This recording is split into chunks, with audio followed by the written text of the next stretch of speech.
Consider this. A student at a state university in Colorado uses federal financial aid to pay her tuition, stops at a marijuana dispensary that is perfectly legal under state law but still a federal crime, then visits a clinic running on federal Medicaid dollars administered by state officials under federal rules. Every layer of authority she encounters has a different constitutional origin.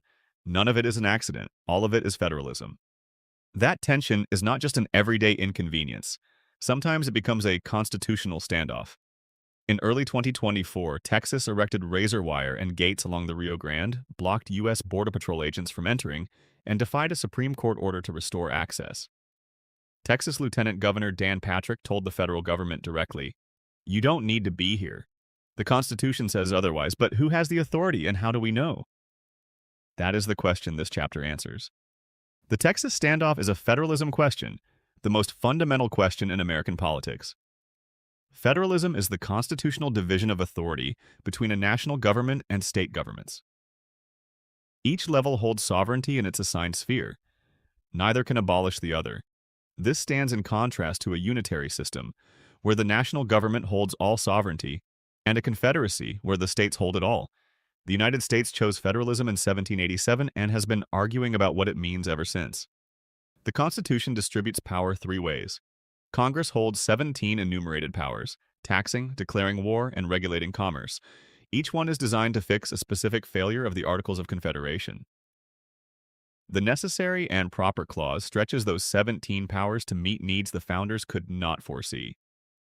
And the 10th Amendment reserves everything else to the states. When federal and state authority collide, the Supremacy Clause gives federal law the final word, but only when Congress was constitutionally authorized to act in the first place. The balance of power has shifted across three historical eras. From 1865 to 1937, dual federalism, the layer cake, kept national and state authority strictly separated. The Supreme Court used this to shield corporations from regulation, and, in Plessy v. Ferguson, to uphold racial segregation. The Great Depression shattered that model. The economy was national, requiring national action. FDR's New Deal ushered in cooperative federalism, the marble cake, where governments jointly fund programs like Medicaid. Today, the federal government shapes state policy without commanding it, through money. Grants and aid attach federal conditions to federal dollars. Accept the grant, accept the rules. LBJ's Great Society pushed federal money into healthcare, education, and housing. Reagan converted categorical grants into block grants, returning flexibility to states. The 1996 Welfare Reform Act replaced open-ended welfare with block grants, a 5-year time limit, and work requirements. The Affordable Care Act brought every federalism concept into a single Supreme Court case. 26 states challenged the individual mandate under the Commerce Clause. Chief Justice Roberts agreed it exceeded Commerce Clause authority, then upheld it anyway as a constitutional tax. That ruling reveals the central pattern of modern federalism. Both parties use federal power when it serves their goals and invoke states' rights when it does not. Federalism's boundaries are not written in stone. They are negotiated, in Congress, in courts, and at border fences. Here is your challenge.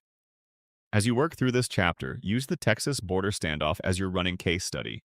Which system, federal, unitary, or confederate, does Texas appear to be claiming? Which constitutional clause gives Washington authority over immigration? Is this dispute more like layer cake federalism, where Texas asserts a separate sovereign domain, or marble cake, where both levels have legitimate roles? And who has the final word? Build your answers module by module and be ready to defend your position with constitutional evidence.